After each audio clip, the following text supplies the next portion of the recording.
Right, we are now live. Thank you. Yeah.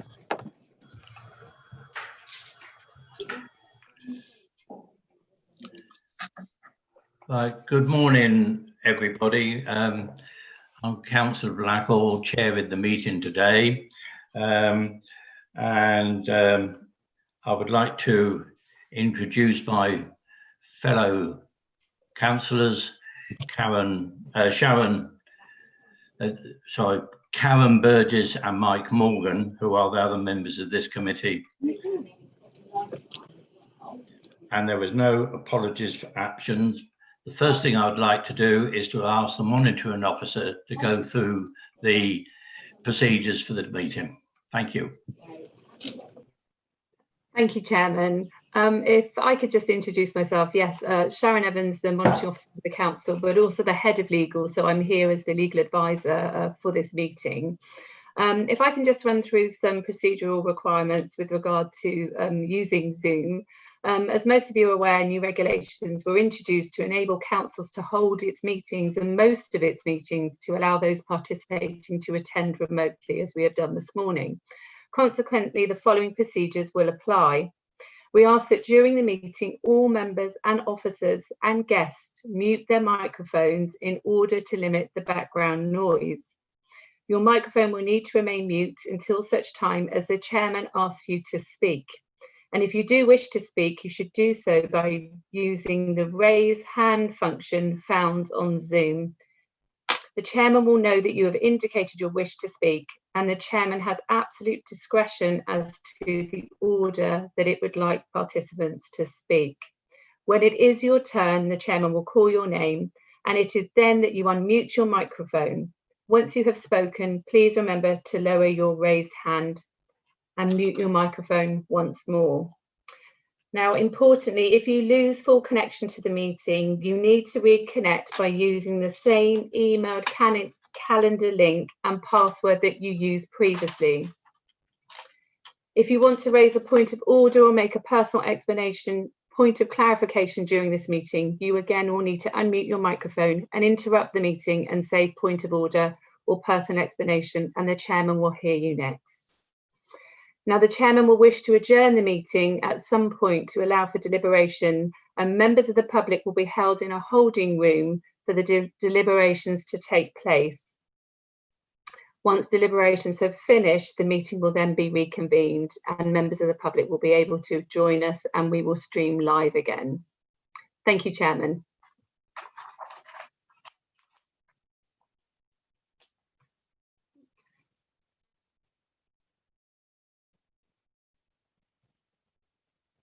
Further announcements to make. Before that, does any member have any interest to declare on this? Nobody has any interest to declare. Thank you. Right, so we now move to the consideration of the application. And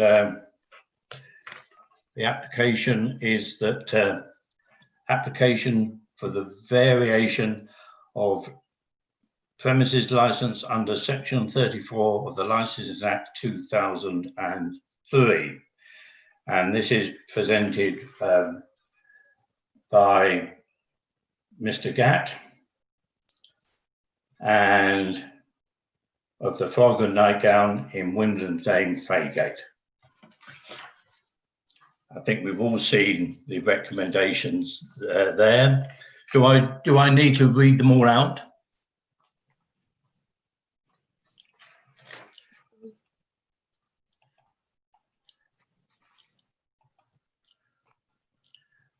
Sorry, Sharon, it all seems to have gone wrong at this end.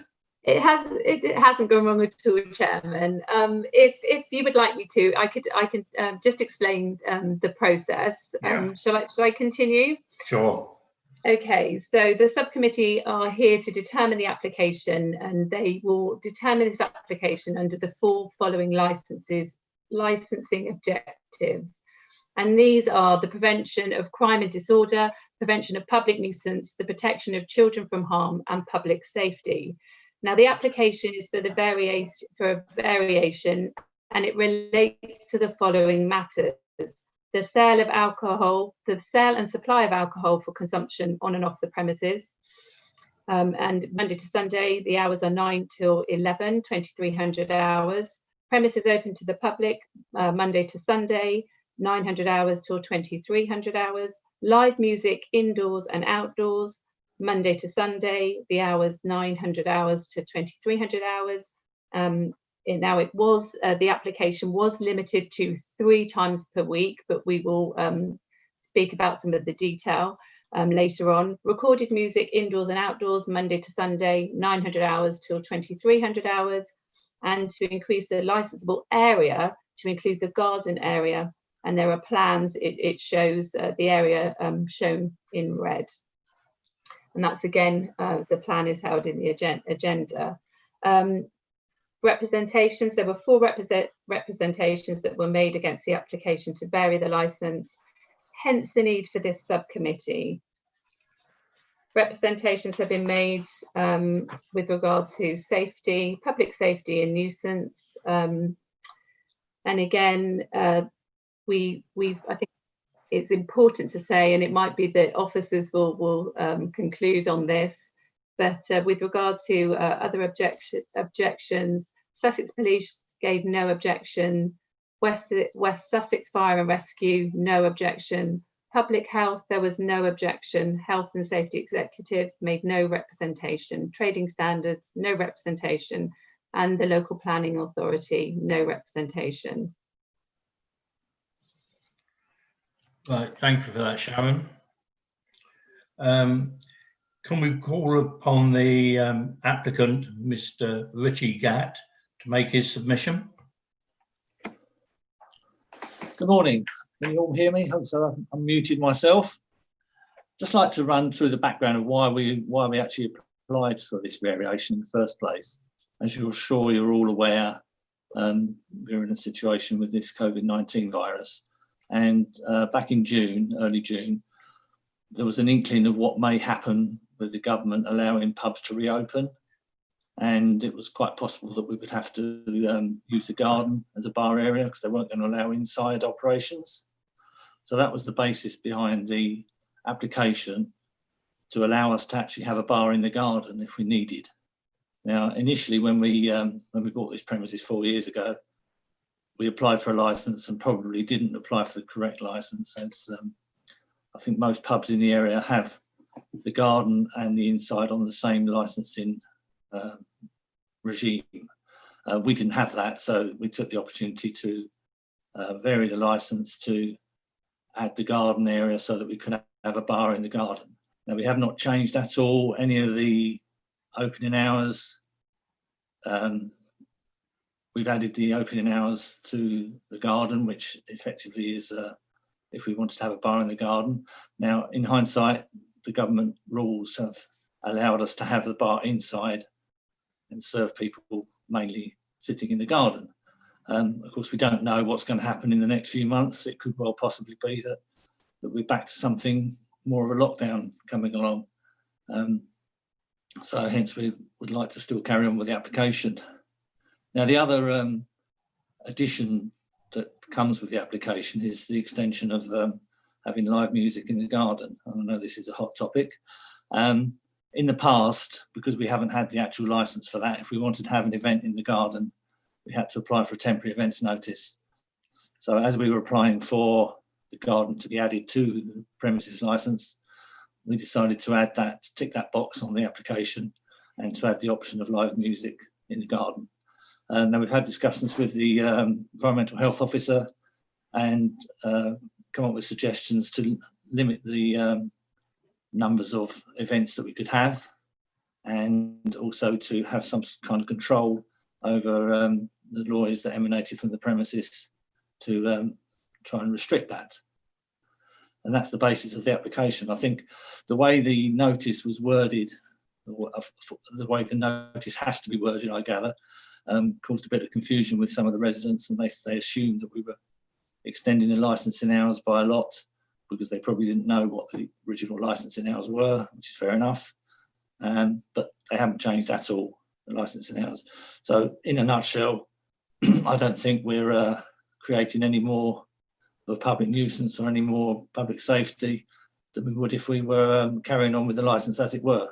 It just makes our life a little bit easier if we do have a couple of events every now and then in the garden, to not have to apply for a temporary events notice, and also allows us to have the bar in the garden should we need to, as per government regulations in the future now, because the past has gone.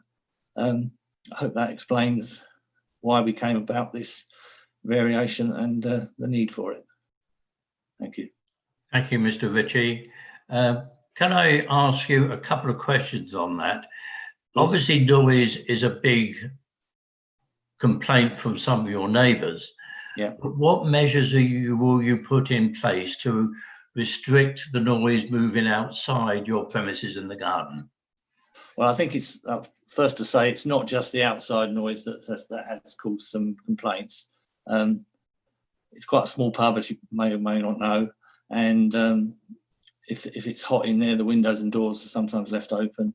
And we've agreed with environmental health that I can't remember exactly the times, but there will be a time when the windows and doors have to be shut, and at that time we will inspect the premises around the outside of the premises. How often is it? Every half hour? Half hourly after that time. I think it's 9 o'clock at the watershed. We will walk around the premises and make sure that there's no undue noise that can affect our neighbours, and record that. We've got a schedule that we've recorded, which environmental health have seen, and we write down that there's no noise. If there is noise, then we will make efforts to reduce it. Now, I know this, Nell's shaking her head there.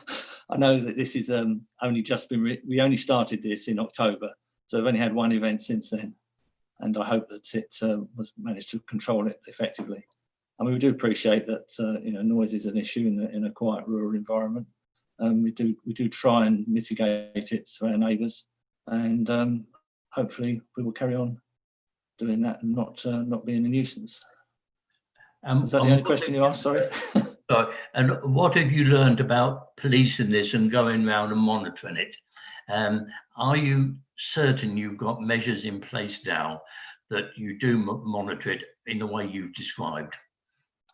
I think so. Yes, we allocate a member of staff to do it, and there's a schedule that is signed every half an hour to say if it was adequate, if the noise control was adequate, or if not, there's a little place to make a note to ensure that we just record that we've done something about it. Well, thank you. Do other members of the licensing committee have any questions for Mr. Gatt? Yes, could I just get clarification of the type of live music that you envisage you might have there? It just occurs to me that any live music, you have bands or anything, it'd be very difficult to keep the noise level down that wouldn't be intrusive to neighbours. Well, I think the point is that we're not anticipating having live music in the garden when it's dark, really, in a nutshell. We have had a couple of events where there's been a marquee in the garden, and that was before we actually implemented these measures. So we've learned from that, really. But it will be basically acoustic with maybe some amplification of voice, but not heavy metal bands, I don't expect. Thank you. Answer the question. Thank you. Karen, have you got anything to add to that? You're muted. Am I muted? Yeah. Karen's off now. Karen, are you okay now? Yeah, I'm fine. It's just finding the right button on this, so I'm not used to using this one. When you have a live band, do you give them a certain time to actually unplug all their equipment and stuff before your pub closes, or are they expected to do that after their sort of tour of duty, if you like? I think that's more. Yeah, it has to finish the guidelines set up and agreed with the environmental health officer, although it finishes before pub closing time anyway. So yes, the answer to that. Okay, thank you. I think Lewis is saying it's 10 o'clock.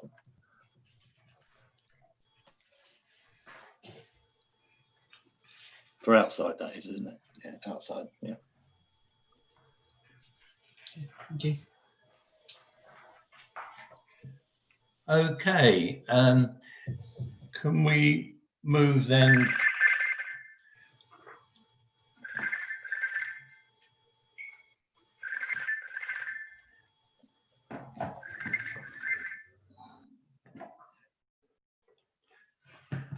Sorry about that. That was my outside telephone going.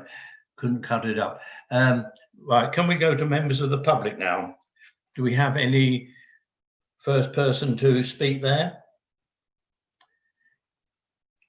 Is it a Mr. Paul Hobbs? Yes, please.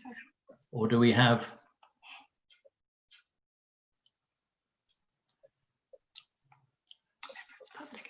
Can you hear me? Yeah, do you want to start, please, speaking? Yeah, who are you Sorry, speaking to? Jill Skoll. Yes. Yes, is that who you're speaking to now? Yeah, yes. Yes. So I can start speaking, You yes? can start speaking now, yes. Thank you, okay. You have 2 minutes. I have 2 minutes.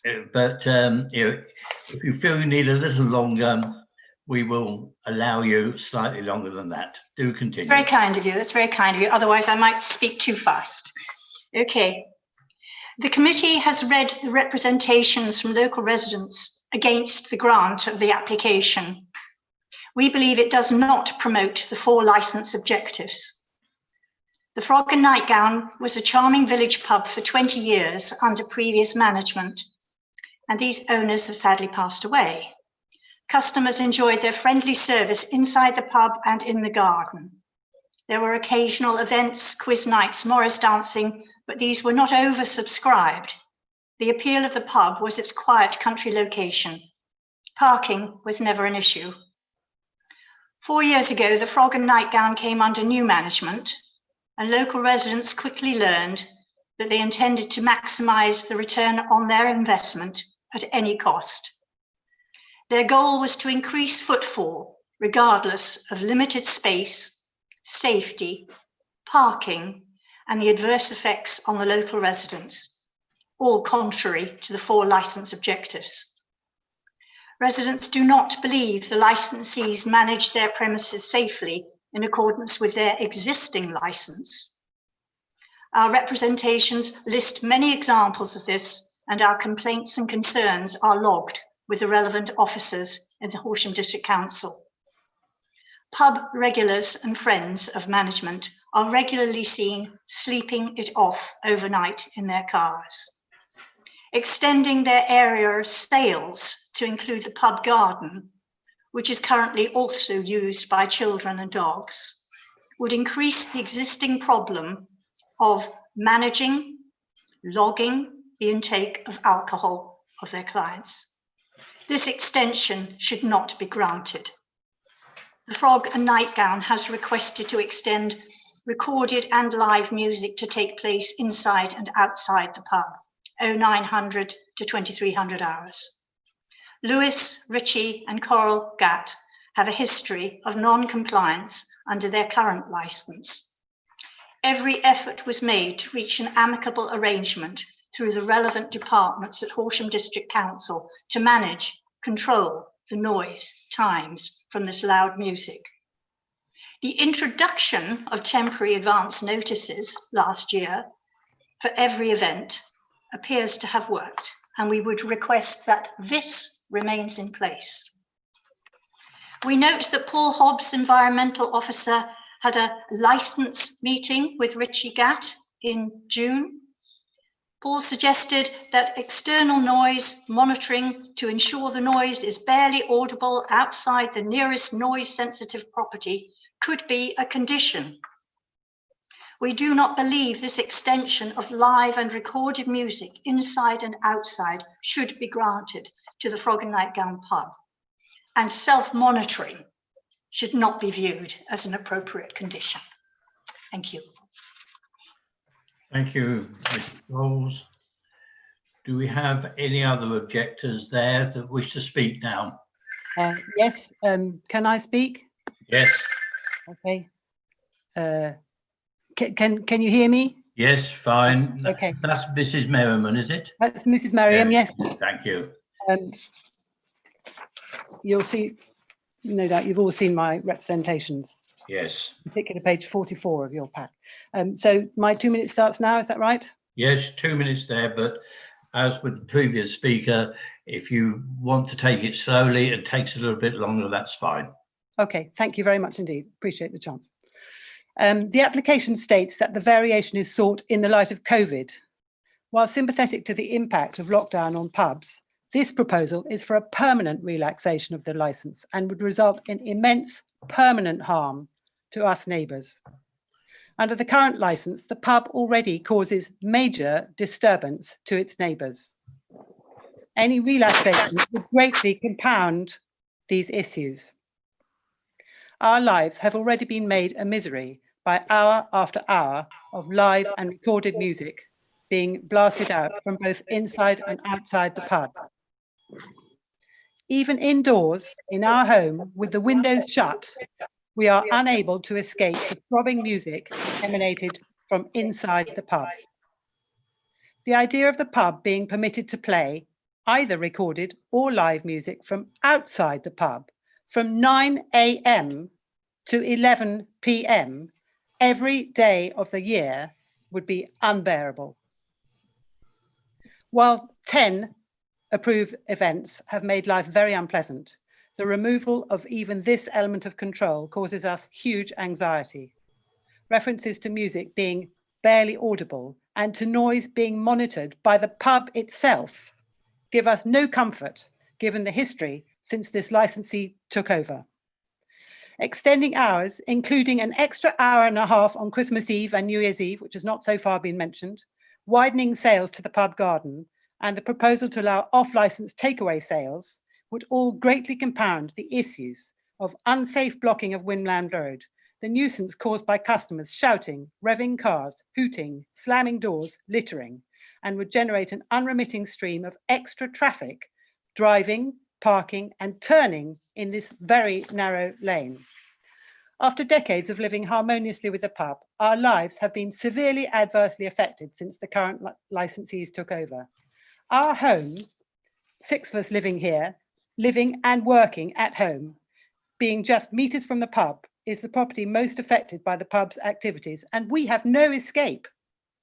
We plead with the subcommittee to protect us by rejecting the variation application in its entirety.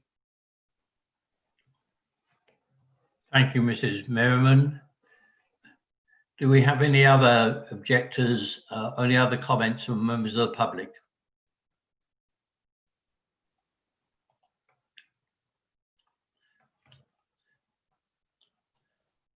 Can you hear me?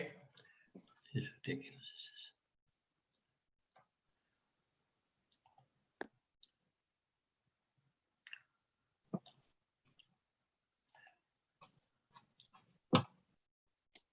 Hello, Sharon, can you hear me? Yes, I can hear you. Okay. I don't think there are any other members of the public wanting to speak unless you can see anything. I can't see any hands raised, or can you see any? Okay. I can confirm there's no more. There was the two representations. Okay. No other representations at all? Right. In that case, I think we move then to the session where we go into. Okay. Chairman, would you like the licensing officer, Chris, to comment on any of those points? Yes, thank you. Some of the points that have been raised. Okay. Thank you. Thank you.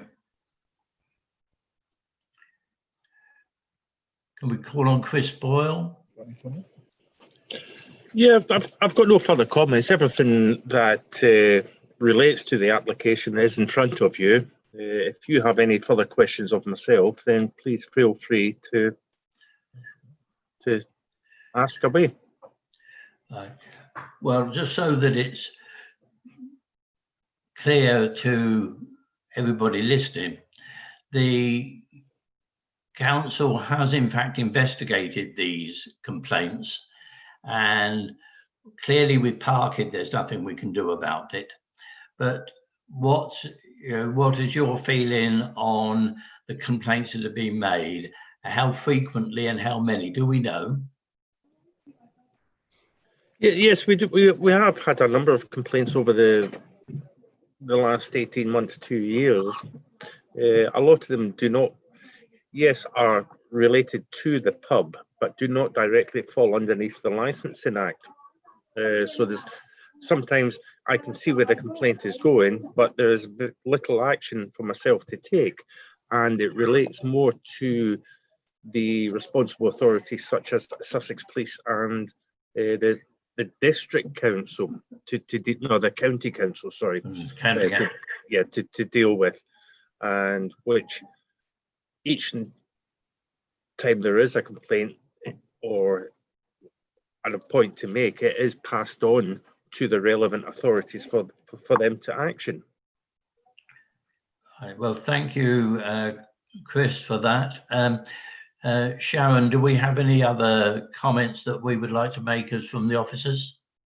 I think it's important for me to say as the monitoring officer that part of if I go to the legislation, so section 35 of the Licensing Act states that where relevant representations have been made, the authority must hold a hearing to consider them. So that's exactly why we're here and holding this subcommittee. Having regard to the representations made, we need to take such steps mentioned in the subsections, which I'm about to read to you, as we consider what is appropriate for the promotion of the licensing objectives. Now, what we can do and what this committee can do, we can modify the conditions of the license, we can reject the whole or part of the application. And for this purpose, the conditions of the license are modified if any of them is altered or omitted, or if any new conditions are added.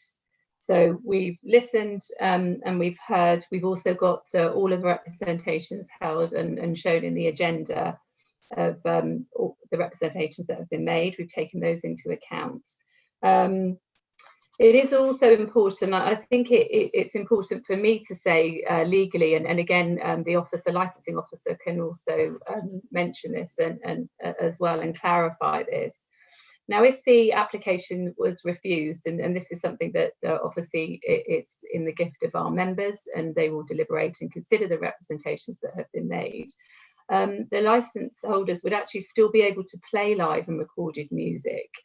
I think it's section 177A of the Licensing Act that has deregulated live recording and the playing of live music. It takes it away from the Licensing Act. So the very fact that the live music and the playing of recorded music is in this application, it does allow for some conditioning, and it gives control. So it's worth taking that into account. Other than that, it is for the members to deliberate and have their discussions, again, bearing in mind the representations that we've heard this morning, but also that we have in the agenda pack. So thank you, Chairman. Thank you, the monitoring officer. Right, so shall we go and deliberate now? Is that what we do? Yeah. Yes. Yes. Okay. I'm going to log out and hopefully log back in again, if that's all right, because I've got a message coming up from Zoom saying, hey there, I'm Bolt, the Zoom virtual assistant, lightning strike. I operate best when asked short, direct questions. How can we help? So something's gone on that, so I better go back into this meeting again, and then if you can let me in, we can continue from there. Thank you. Thank you.